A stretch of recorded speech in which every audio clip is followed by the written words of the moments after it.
Hey everybody. Oh, I love the time change. This is the time zone it should be. We've got daylight and it's 7:19. So just got done watching the Ant-Man movie. And I could go home and start the video then, or we'll just talk about it now because it's going to take me about as long as it takes to record the movie as it is to go home, and it's fresher on my mind. So first off, this is a wonderful addition to the Ant-Man series. I really enjoyed this movie. So in the beginning, at first, I thought that was kind of weird at first. They showed Janet and this mysterious stranger fighting these kind of sort of giant spider looking things. Like, I don't know exactly what those creatures are, but clearly whatever it was wasn't important because they didn't tell you.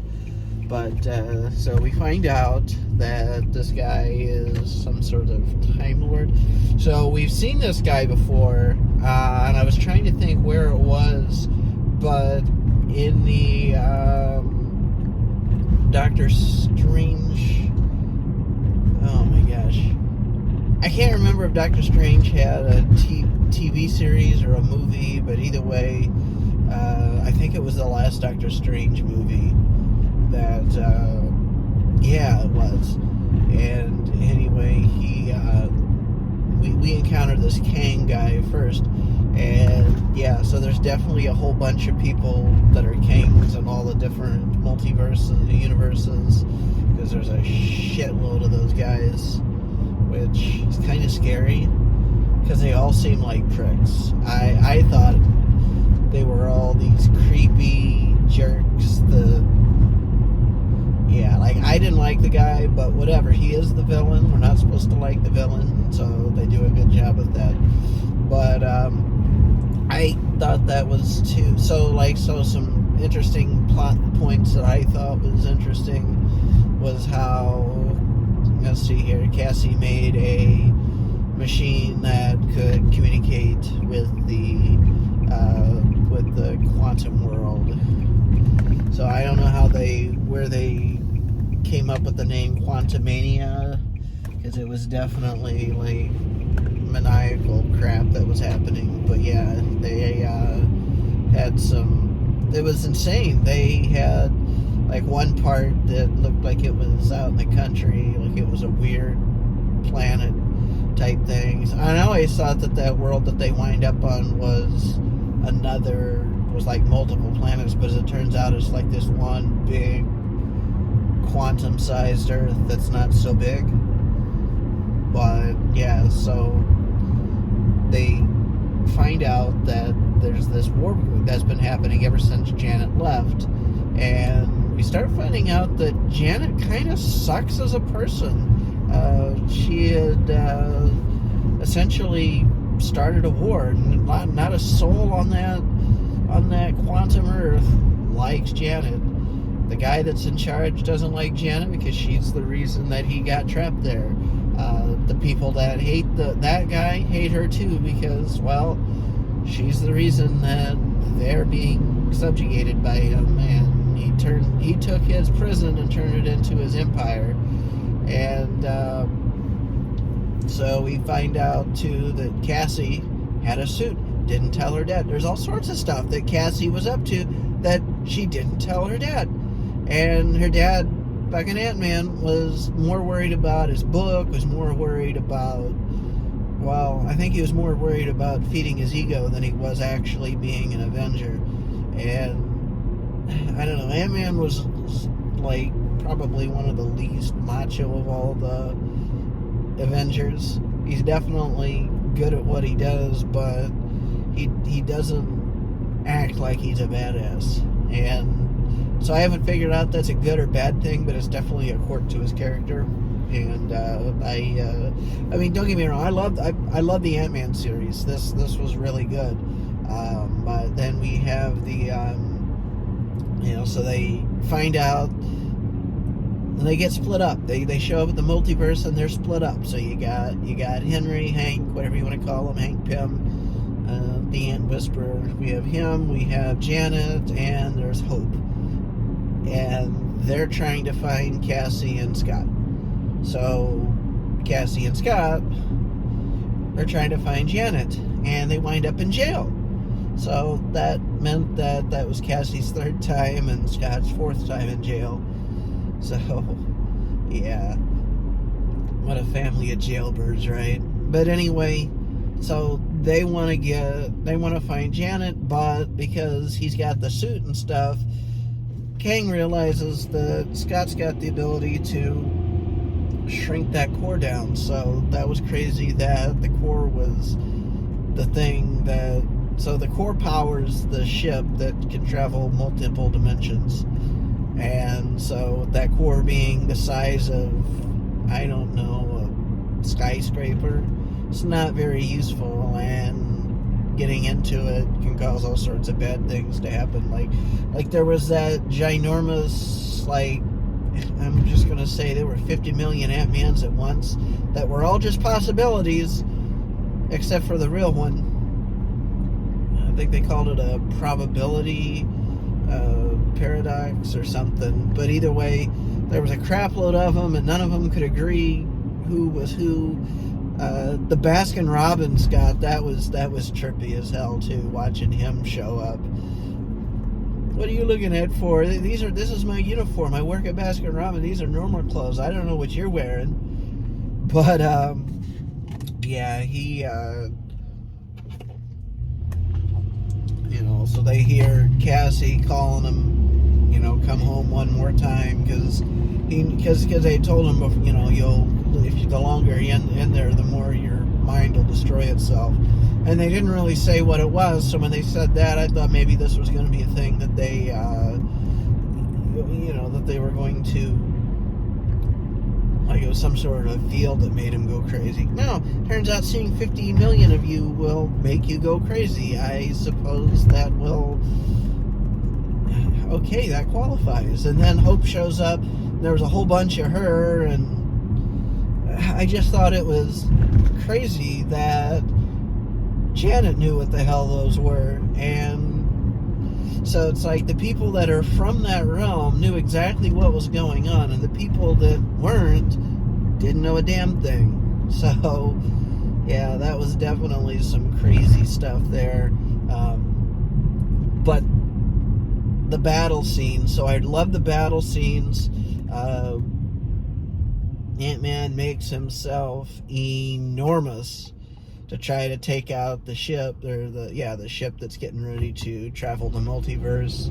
And I didn't really catch what it was that they did, but then Hope and Scott, they did a thing, and well, they end up destroying the ship, so he now is trapped where he's at again. And so, and then right when everything started to get that it looked like all was lost, all of a sudden Hank shows up, and he's like, so remember these ants? Turns out they're genius, and they travel the multiverse, and they're going to help us. And that was essentially what all that was about. So when the ants finally showed up, it was insane. Like, they defeated every single thing that Kang had, and the reason for that is they were more advanced. So while Kang had technology that was centuries ahead of anything that, normal people knew about, the ants essentially were living an entire millennia every single day or something like that. I think that's how they describe the time shifting, but either way, yeah, so they had way more advanced technology than than Kang had, and just through sheer numbers, they they destroyed that shield bubble that he had, and yeah, so anyway, so let's talk about the good, the bad, the ugly, and what I'd like to see next. So the good parts, it was packed with action. Like, they really capitalized on the action and all the cool things that Ant-Man does, the Ant-Man, the Wasp, and I think they gave Cassie a name too, but I didn't catch it. Either way, So I do expect to start seeing Cassie following her parents' footsteps in future movies. So that's going to be really good. Um, like, obviously, she's learning because she, you know, she's what, 16, 17? I think at the end, the cake that they had said happy 17th birthday, but it wasn't really her birthday. So, I mean, she's young, very young, not an adult yet, still a kid. But I do think that we're going to see more of her.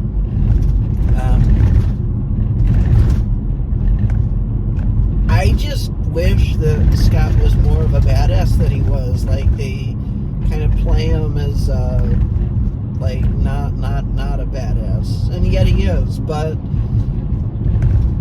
it's definitely kind of frustrating watching him getting his ass knocked around. But I guess that's not the strength of that character. The strength of that character is the people in his life and, you know, his family. Like, bad things happened, and hope came to his rescue, and so, you know, they end up coming back, and I couldn't tell if at the end if he was having like a inner monologue or if he was in the process of writing a book, because that's kind of how the movie started. But in the end, I don't think it was another book that he was writing. I think it was just inner monologue, because he's all worried about, you know, hey, this guy said that if you stop me, then all sorts of bad things will happen. But then he's just trying to chew on the fact, you know, the possibilities of what he just did. And so, you know, the story overall was good. That was great. So another good part that I thought that was kind of a flaw in Ant-Man's is he was so worried because his daughter was there, he forgot about who and what he is. And so when the people were getting overrun by the Conqueror, which we find out is Kang, they were all worried about, you know, he was worried about just taking care of his daughter and not fighting these people's fight with him. And Cassie was like, no, this is what we do. She was definitely disappointed that he didn't want to fight. And so this is kind of a case of where is Ant-Man getting soft because he has a family? And I think that's kind of like a big topic that a lot of people could say about anybody, especially, you know, movie characters, but I think real life too, because there's all sorts of people that come off as real badasses that are tough, and then they have a family and they seemingly go soft. And in this movie, I think we definitely saw Ant-Man going soft and his family telling him, no, don't go soft. There's no reason for this. And, you know, because he's there, you know, to protect his family, but his family, believe it or not. So, like, his wife and his daughter are badasses. They're, like, I thought that was kind of funny how right in the beginning, she was standing up for the homeless people. We're gonna pull over in this parking lot here, but anyway, that she was standing up for all these homeless people that were getting booted out because of by the cops. So she ends up fighting the cops and shrinking a cop car. And like, the problem with that is, so she's not supposed to be using that technology without one of her parents being around, but also, you know, like, that's not the side of the law that she's supposed to be on. So you know, we're parked, I'm not driving, and you can look in the back and see I'm not moving, so don't worry. But yeah, so she starts off in jail, she's getting released. And so this whole movie, it's like, okay, so she's getting in trouble, hiding stuff from her dad, hiding the fact that she, you know, the first time he knows about her going to jail is the second time she's actually been there, because supposedly the first one doesn't really count. And yeah, like, just, it was all sorts of things. So, you know, so as if it wasn't bad enough that Cassie was hiding stuff. It was Janet. Janet didn't the whole time was clammed up about what was happening with the quantum world, and she didn't want to open up and tell any of her family. Like, she was trying to forcibly repress her memories without repressing her memories. Like, she remembered everything, but she didn't want to talk about it. She refused to talk about it. So she got really pissed off when she found out that Cassie was doing research on this quantum realm, and sending messages. And she's like, oh, first she was like, well, why didn't you consult me on this? And they're like, that's because you wouldn't talk about it. We try to get you to talk about it, so we let Cassie use the information that we had. And followed with, oh, you need to stop sending that message right now, or she smashes the machine. Which blows my mind, because when we get back towards the end of the movie, she's firing up the machine again to open up another portal. How did they just not know that they could open up portals? But whatever, we'll just ignore that part. And but yeah, so that message opened up that portal that sucked everybody in, and that's how they got into this mess. So yeah, it was definitely insane how it all worked out. So they get there and they get split up, and I know I'm all over the place, but this is just my mind, the way my mind's processing things. I just left the theater, so still got my drink. Raspberry tea. Fucking love it. And so they met this guy, Kryler, I think is what his name was, this old dude that apparently Janet was banging for the 30 years that she was down there. Yeah, that was so satisfying, watching that prick get eaten alive by a little squid after he just ate a little squid. Hank threw a couple discs at it and made the thing huge.